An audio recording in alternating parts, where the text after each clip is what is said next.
नमस्कार, मैं डॉक्टर प्रीति लक्ष्मण सेठ हॉस्पिटल आईवीएफ सेंटर झांसी से। आज हम बात करेंगे जो फेलोपियन ट्यूब्स होती हैं जिन्हें हम नले कहते हैं, जो बच्चेदानी के बगल में अंडाशय बच्चेदानी से जुड़ी होती हैं और अंडाशय के पास में होती हैं। ये है फेलोपियन ट्यूब्स यानी कि नले या ट्यूब्स जिन्हें हम कॉमन लैंग्वेज में कहते हैं। ये यूट्रस है। तो इनका क्या रोल है इनफर्टिलिटी में? नेचुरली क्या होता है, अगर हम जो पेशेंट का जब पीरियड आता है उसके बाद उसके अंडे इसमें विकसित होना शुरू होते हैं और कोई एक अंडा या दो अंडे रप्चर होते हैं, जिसको ये जो फेलोपियन ट्यूब्स है इसके फिम्ब्रिया ऐसे फिंगर लाइक होते हैं और वो ऐसे सकिंग मूवमेंट से इसके अंदर आ जाता है। ट्यूब्स के अंदर सिलिया होते हैं, वो धीमे धीमे इसे इधर की तरफ फेंकते हैं, प्रोपेल करते हैं, खिसकाते हैं। जब आप हस्बैंड से जब पेशेंट मिलती है विदाउट यूजिंग एनीथिंग, तो सीमेन जो होता है वो यहाँ डिस्चार्ज होता है। अगर हम आईयूआई करते हैं तो हम सीमेन यहाँ रखते हैं लगभग ट्यूब्स की ओपनिंग के पास। स्पर्म्स यहाँ से ट्रैवल करके अंदर से होते हुए यहाँ पे आते हैं। फर्टिलाइजेशन की जो प्रतिक्रिया होती है वो ट्यूब्स में होती है। फिर जो भ्रूण 3 से 4 दिन इसी में विकसित होता है, लगभग 6वें दिन इसके अंदर के सिलिया ऐसे प्रोपेल करते करते यहाँ यूट्रस में लाते हैं। इम्प्लांटेशन यहाँ पे यूट्रस के अंदर होता है। अगर हमारे ट्यूब्स खुले हैं तभी नॉर्मली नेचुरल तरीके से प्रेगनेंसी हो सकती है। या तो एक खुला है या दोनों खुले हैं। अगर एक बंद है तो 50% चांसेस कम हो गए। अगर दोनों बंद हैं तो फिर इस तरीके से प्रेगनेंसी नहीं हो सकती। अब ये जो ट्यूब है इसको टेस्ट करने के क्या क्या प्रोसेस है? ट्यूब को जो टेस्ट करने के प्रोसेस हैं वो 3 हैं मोटे तौर पे। एक है HSG इज़ हिस्ट्रोसल्पिंगोग्राफी। इसमें हम लोग क्या करते हैं, एक यहाँ पे HSG कैनुला लगा के एक दवाई डालते हैं जो कि एक्सरे में दिखती है, बिकॉज यूट्रस एंड ट्यूब्स ऐसी चीज़ें जो एक्सरे में नहीं दिखाई देंगे और अल्ट्रासाउंड में भी आपको ट्यूब्स नहीं दिखाई देती जब तक उनमें कोई ना कोई प्रॉब्लम नहीं है। एक डाई जो हम डालते हैं यहाँ से होते हुए ट्यूब्स से होते हुए पेट में जाती है। फिर हम लोग 2 एक्सरे लेते हैं जिससे हमें ये पता पड़ता है अगर हमारी डाई ट्यूब्स से होते हुए पेट में जा रही है तो फिर आपके ट्यूब्स खुले हैं। अगर ये ट्यूब्स में कहीं अटक रही है या यहाँ पे आके कहीं अटक रही है तो हमें पता पड़ जाएगा कि ट्यूब्स बंद है, क्योंकि वो पेट में नहीं आ रही है। ये सिंपल प्रोसीजर है जिसको हम HSG कहते हैं। इसके अलावा एक सोनोसल्पिंगोग्राफी होता है। सोनोसल्पिंगोग्राफी में हम लोग अल्ट्रासाउंड के थ्रू देखते हैं। NS या कुछ मीडिया ज़ाइलोकेन जेली वगैरह मिला के हम लोग यहाँ पे उसको भी पुश करते हैं और अल्ट्रासाउंड के थ्रू हम देखते हैं कि वो ट्यूब से होते हुए पेट में जा रही है या नहीं जा रही है।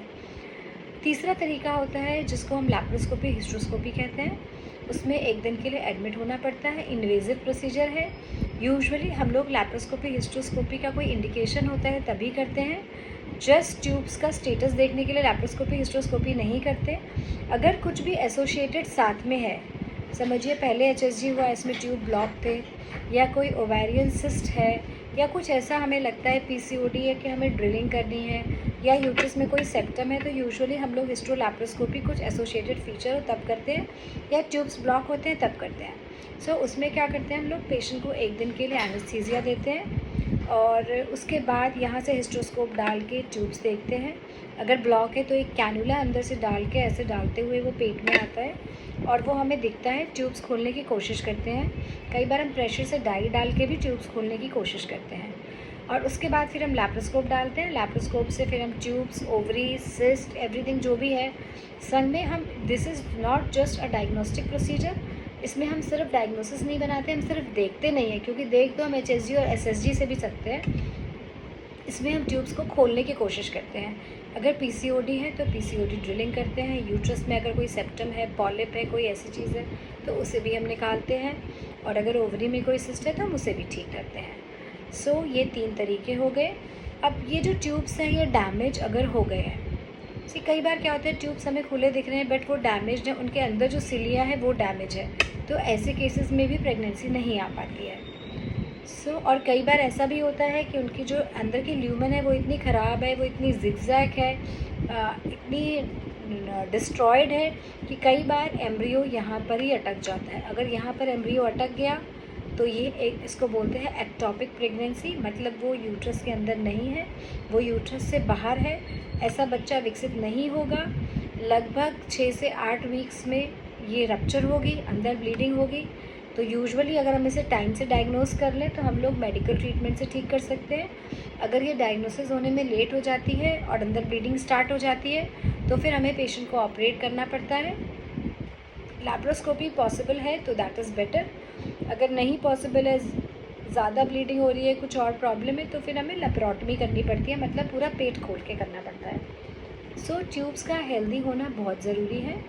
जिसके ट्यूब्स बंद हैं उसके में या फिर हमारा एक ही ट्यूब खुला है या दोनों बंद हैं और एक ट्यूब से हम कोशिश कर चुके हैं जिसमें 50% कम चांसेस हैं, ऐसे पेशेंट्स को हम फिर सलाह देते हैं कि वो सबसे पहले तो लैप्रोस्कोपी हिस्ट्रोस्कोपी कराएं। उसमें हमें दिखेगा, अगर हमें कोई इन्फेक्शन दिख रहा है, जैसे ट्यूबरकुलर इन्फेक्शन दिख रहा है या कोई और इन्फेक्शन दिख रहा है, तो हम एंटीबायोटिक्स देते हैं। और हमें लगता है कि नहीं, ट्यूब्स नहीं खुल सकते, बहुत ख़राब पोजीशन है, तो फिर हम IVF की सलाह देते हैं। क्योंकि IVF का जो इजाद हुआ था वो ट्यूबल ब्लॉक के लिए ही हुआ था।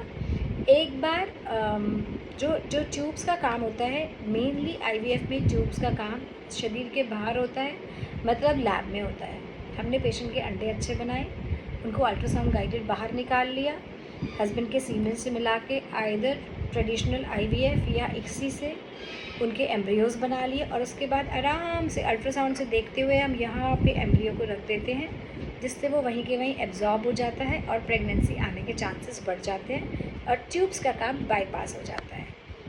सो लाइक एंड सब्सक्राइब कर दीजिए एंड जिससे कि आपकी नॉलेज बढ़े, और जो भी आपके फ्रेंड्स हैं या जो ऐसे लोग हैं जिनको बच्चे नहीं हो रहे हैं उनसे शेयर करिए, जिससे उनके मिथ्स दूर हो। बिकॉज़ मेरे पास बहुत पेशेंट्स आते हैं विथ फुल पूरी अच्छी खासी दवाइयाँ एंड जांचें and all those things, ovulation induction कराते रहते हैं और उनका ट्यूब का टेस्ट ही नहीं हुआ होता है। ट्यूब्स का टेस्ट ज़रूर करवाइए, मत डरिए उससे। वंस ट्यूब्स आर नॉर्मल तभी प्रेगनेंसी आने के चांसेस हैं। अगर आप आँख बंद कर लेंगे तो अंधेरा नहीं हो जाएगा, रात नहीं हो जाएगी। सो इसलिए अगर आपके ट्यूब्स बंद हैं, कई ऐसे भी पेशेंट्स होते हैं जिनको बोला ट्यूब्स बंद हैं, देन दे वैनिश। उनको बोला कि आप हिस्ट्रोस्कोपी लैप्रोस्कोपी कराइए और या फिर आप IVF कराइए, या हमने लैप्रोस्कोपी हिस्ट्रोस्कोपी की, नहीं खुले, फिर बोला IVF कराइए, भाग जाते हैं। फिर वो 1-2 साल बाद, 3 साल बाद आते हैं एंड तब तक उनका AMH इतना ख़राब हो जाता है बिकॉज़ अब आप किसी और डॉक्टर के पास जाएंगे, उसको पता है आप छोड़ के इसीलिए आए हैं क्योंकि ये बताया है।